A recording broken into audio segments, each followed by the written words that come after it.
আসসালামু আলাইকুম ওয়া রাহমাতুল্লাহি ওয়া বারাকাতুহু।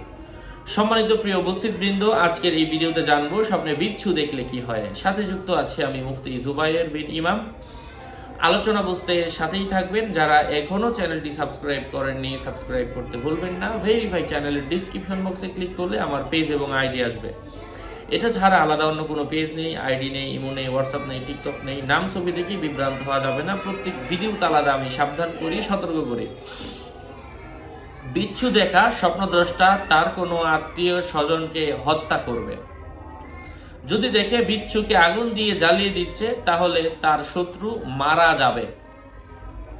বিচ্ছু ধরে কোনো মহিলার উপর নিক্ষেপ করতে দেখলে সেই মহিলার সঙ্গে অশ্লীল কাজে লিপ্ত হবে। এই ব্যাপারে কারো মতে বিচ্ছুটা হলো সম্পদ। যখন সেই ব্যক্তি বিচ্ছুটাকে মেরে ফেলবে, তার ধন সম্পদ ধ্বংস হয়ে যাবে এবং পরবর্তীতে ফিরে আসবে, এমন কিছু বোঝায়। স্বপ্নে পায়জামার ভেতরে কিছু দেখা স্বপ্নদ্রষ্টার স্ত্রী ক্ষতিগ্রস্ত হওয়ার ইঙ্গিত। বিছানায় বিচ্ছু দেখার ব্যাখ্যাও অনুরূপ। স্বপ্নে বিচ্ছুকে খেতে দেখলে স্বপ্নদ্রষ্টা তার শত্রুর কাছে তার গোপন ভেদ গোপন রাখবে। যদি স্বপ্নে দেখে যে তার পেটের মধ্যে বিচ্ছু, তাহলে তার আত্মীয় স্বজনদের থেকে কেউ তার শত্রুতে পরিণত হবে।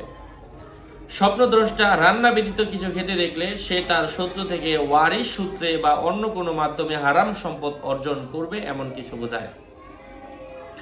কাঁটাযুক্ত বিচ্ছু গোলাকার ব্যক্তির জিহ্বা বোঝায়। সকল কষ্টদায়ক প্রাণী তার অনিষ্টের পরিমাণ অনুপাতে মানুষকে শত্রু, বড় গিরগিটি, পথভ্রষ্ট উদাসীন ব্যক্তির লক্ষণ। যে মানুষকে অসৎ কাজের আদেশ করবে এবং সৎ কাজ থেকে দূরে রাখবে। আশা করছি বুঝতে পেরেছেন। আরো আপডেট পেতে সাথেই থাকবেন। সকলের মঙ্গল কামনা করে এখানেই শেষ করছি। দেখা হবে অন্য কোনো এপিসোডে। আসসালামু আলাইকুম ওয়া রাহমাতুল্লাহি ওয়া বারাকাতুহু।